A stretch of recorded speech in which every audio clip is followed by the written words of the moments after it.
Assalamualaikum warahmatullahi wabarakatuh. Ini adalah materi yang yang kalian kerjakan ya di Nirpot tadi, Nak. Sampean mempelajari lewat gambar ini, itu dilihat, dipasangkan nama masing-masing gambar dengan gambarnya, mana yang sesuai itu ya. Nah, coba kita lihat, ini adalah berbagai macam gambar yang ada kaitannya dengan jaringan tumbuhan. Itu kita belajar secara anatomi di iris, Nak. Biasanya berhubung kita pembelajaran jarak jauh, saya carikan berbagai macam gambar supaya kalian tidak jenuh hanya melihat video tayangan di PowerPoint. Lihat, ini adalah kayu kan, ini adalah batang tanaman dikotil yang sudah lama. Ini adanya lingkaran tahun, ini adalah lingkaran tahun aktivitas dari kambium. Berarti ini diklik, ini lingkaran tahun. Nah, perhatikan, itu adalah batang dikotil. Lek digeraji mesin itu loh, Nak, tampak lingkaran seperti itu. Selain itu, Anda melihat ini tampak adanya warna yang sangat hijau dan tipis. Ini adalah epidermisnya. Jelas ini adalah irisan melintang dari daun. Ini diklik, irisan melintang daun. Nah, kemudian ini tampak, ini permukaan luar daun. Nah, kalau disayat, ngerti disayat, disobek, disayat tipis di mikroskop, itu tampak seperti ini. Ini adalah stomata atau mulut daun, bisa membuka dan menutup. Jadi Allah menciptakan permukaan daun itu terdapat ratusan juta bentukan ini, Nak. Inilah yang disebut stomata atau mulut daun, merupakan modifikasi dari jaringan epidermis. Ini mulut daun. Nah, sekarang mana yang merupakan batang dikotil? Ciri utama batang dikotil ini, Nak. Ini silim, ada silim, ini floemnya. Ini silim, ini floem. Jadi silim dan floem itu namanya berkas pengangkut. Jadi kumpulan silim dan floem itu berkas pengangkut. Silim itu di tengah ini, kayunya itu silim. Floemnya lebih ke luar ini, floem ini silim. Nah, silim dan floem atau berkas pengangkut itu teratur, Nak, di dalam satu lingkaran. Ini namanya batang dikotil. Jadi batang dikotil ciri utamanya berkas pengangkutnya tersusun teratur dan bertipe kolateral terbuka. Kenapa disebut kolateral terbuka? Karena ini floem, ini silim, itu dipisahkan oleh kambium. Floem, silim dipisahkan oleh kambium. Ini lingkar, ini kambium, Nak, yang menyebabkan batang tanaman besar bentuk seperti apa itu lingkaran tahun tadi. Ini kambium. Nah, secara umum ini adalah batang dikotil. Ini epidermis. Kemudian ini yang disebut sebagai kortek, parenkim kortek. Ini adalah daerah stele, kumpulan silim dan floem itu namanya stele. Jadi secara umum batang dikotil ada 3 bagian kalau diiris secara melintang: epidermis, kortek, dan stele.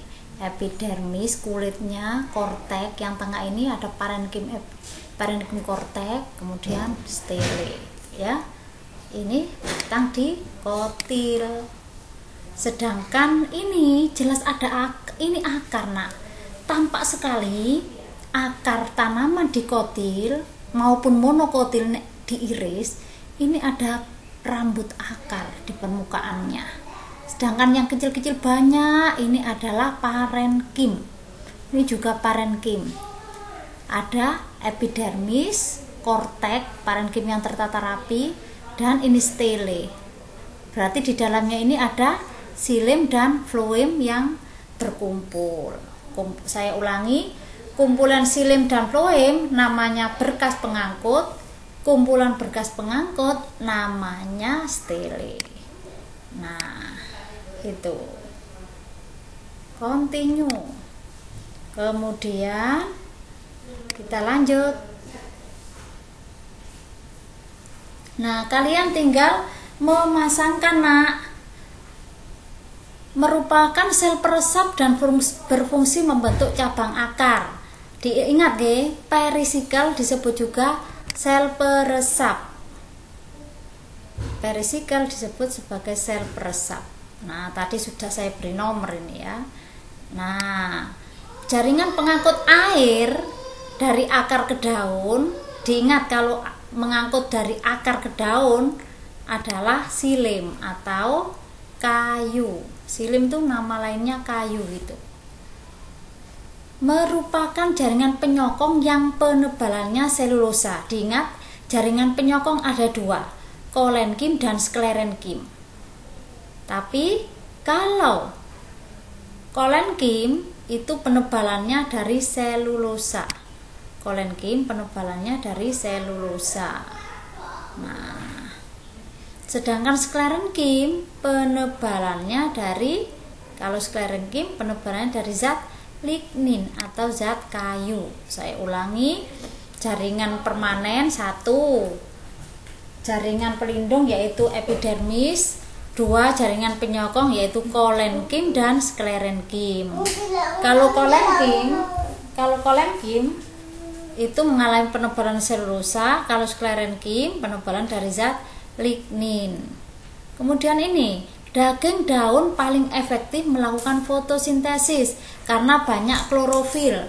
Disebut pula titik-titik, namanya mesofil daun atau daging daun. Mesofil daun atau daging daun. Nah, sulit ini. Nah, kemudian nama lain titik-titik yaitu mulut daun, berarti stomata. Nomor 7, merupakan jaringan pengangkut air dari daun ke seluruh tubuh. Jelas dia adalah floem. Lanjut, di titik-titik ditemukan penebalan seperti huruf U. Itu adalah jaringan endodermis pada akar. Penebalannya disebut penebalan dari pita Kaspari. Jadi menebal sedikit-sedikit di daerah endodermis akar.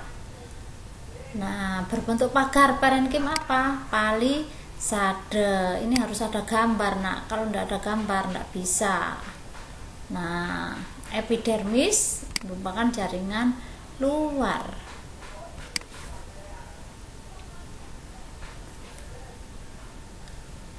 Nah, di sini sampean disuruh menjelaskan gambar irisan melintang batang monokil berikut berdasarkan letak berkas pengangkut.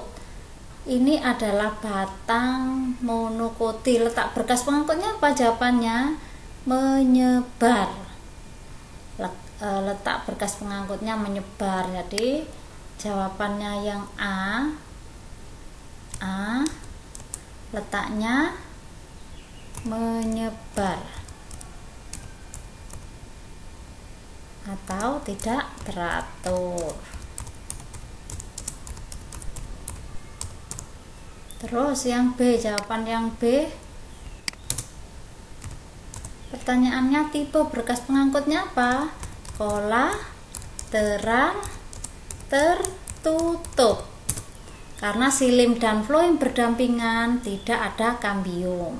Kalau batang dikotil, kolateral terbuka. Apa fungsi berkas pengangkut bagi tumbuhan? Mengangkut air dari akar ke daun. Itu adalah fungsi dari xilem. Tulis ini yang xilem. Dan mengangkut hasil foto. fotosintesis dari daun ke seluruh tubuh. Ini adalah fungsi floem.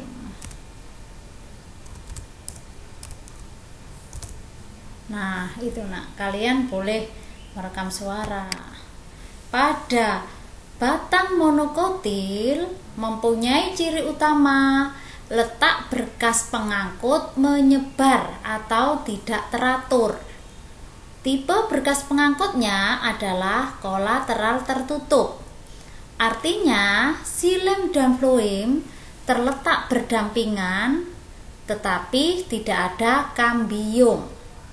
Sedangkan fungsi dari berkas pengangkut adalah mengangkut air dari akar ke daun. Itu dilakukan oleh xilem. Sedangkan floem mengangkut hasil fotosintesis dari daun ke seluruh tubuh tanaman. Itu nak, cukup saya anggap bisa.